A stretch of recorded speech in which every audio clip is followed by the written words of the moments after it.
अपन channel SCS Mithila के करू सब्सक्राइब और बेल बटन जरूर दबा दिया ताकि हर खबर सबसे पहले पहुंचे अहां तक। नेहरू युवा केंद्र दरभंगा द्वारा युवा संसद के आयोजन कयल गेल। नेहरू युवा केंद्र दरभंगा द्वारा जिला स्तरीय पड़ोस युवा संसद कार्यक्रम के आयोजन कयल गेल, जकर उद्घाटन दरभंगा के सांसद गोपाल जी ठाकुर दीप प्रज्वलित केलनि।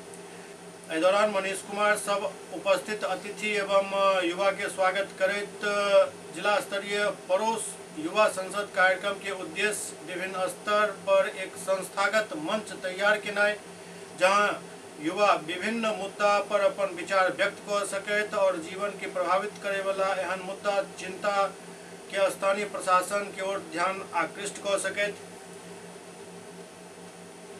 एहि के लेल आयोजित भेल।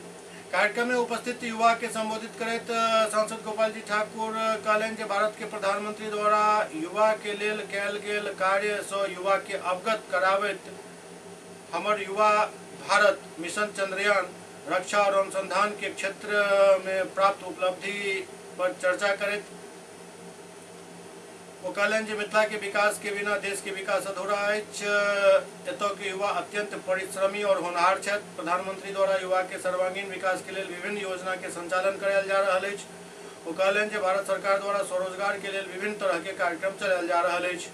माय भारत पोर्टल पर पंजीयन के शुभारंभ सांसद गोपाल जी ठाकुर द्वारा ऑनलाइन कयल गेल एवं युवा से अधिक माय भारत पोर्टल के लाभ ले के अपील कयल गेल।